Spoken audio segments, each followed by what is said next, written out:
those in the United States who are trying to resurrect Cold War fantasies of being able to wage and win two wars simultaneously. Back when I was in the Marine Corps, we actually had a posture of fighting 2.5 wars. The way the United States was configured militarily, we could fight a war in Europe using NATO and defeat the Soviet Union. At the same time, we could fight a major war in the Pacific, probably North Korea, and defeat the North Korean Chinese threat, and still have sufficient force to engage in a smaller war, say in the Middle East, where we would fight a holding action until we won one of the two major wars and diverted the resources in to win the half war. And we had the forces to do that. We trained to do it. We were ready to do it. And thank God we never had to do it, but I think we could have done it. Today, we went from 2.5 to 2 wars. Today, we're down to literally 1 war, and we can't even do 1 war. Let's be honest. If we went to war right now in Europe against Russia, we don't have sufficient military force to prevail.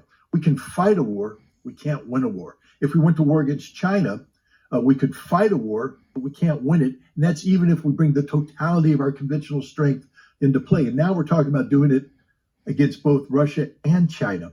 The costs that are going to be associated with this are phenomenal. First of all, it's going to require a massive expansion of our conventional military power. The United States Army just had a shortfall in recruiting. They are literally tens of thousands of personnel short of what their authorized manning strength is, which means instead of expanding the U.S. Army, they have to shrink it. They don't have enough men or women to fill the ranks. And so certain units, certain capabilities are being taken down to zero because you don't have manpower to do this. Now Congress is talking about beefing up with what? Are you going to go to a draft? Have you run that by the American people? Is it really smart for the United States to talk about fighting a 2 war? Do we know what that means? It means that America has to leave our continental fortress, go across the oceans to fight a war over there in their backyard. In their backyard. That means we're taking Russia on, in a confrontation in Europe where Russia's logistics are literally right there next to them. They're supplying themselves from interior lines of communication. We will have to extend ourselves. We don't have sufficient logistical buildup in Europe anymore. It would cost billions to do that. That means we have to sustain from the United States with lengthy supply lines. It's literally suicidal. So this is insane. Biden's talking about potential conflict with Iran. We can't fight Iran. We don't have the forces to do that. We fought the Gulf War in 1991 by having friendly ports and airfields that we could bring our ships into and offload in an uncontested fashion and land and offload troops.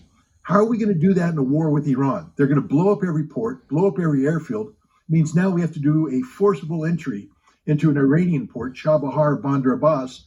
We don't have the force structure to do that. Iran has missiles that'll sink our ships before we get there. They're parking 2 aircraft carrier battle groups off the coast of Lebanon with a 2,000 man amphibious ready group to fight Hezbollah. Hezbollah's 100,000 men, highly trained, dug in to the hills of southern Lebanon who've been preparing for this fight. We have gone insane. Let me just make it very clear. America can't fight and win a war anywhere in the world right now against any power that has any military capability. We're that weak. We are literally that weak. We can't even stop people coming across our own southern border to the tune of 10 to 15,000 people per day. So we can really extend ourselves going all the way to China or Iran and turning, of course, former allies, I suppose, in Saudi Arabia against us as well. The Biden administration getting the cold shoulder from Saudi Arabia.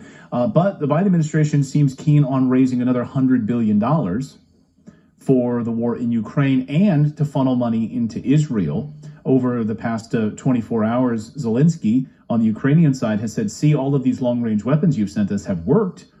We now took down 8 Russian helicopters, so keep sending us money. And the Biden administration seems keen on doing that. Where is this money going to go? What is it going to be used for in Ukraine? Hasn't this been finished now? Aren't we done here?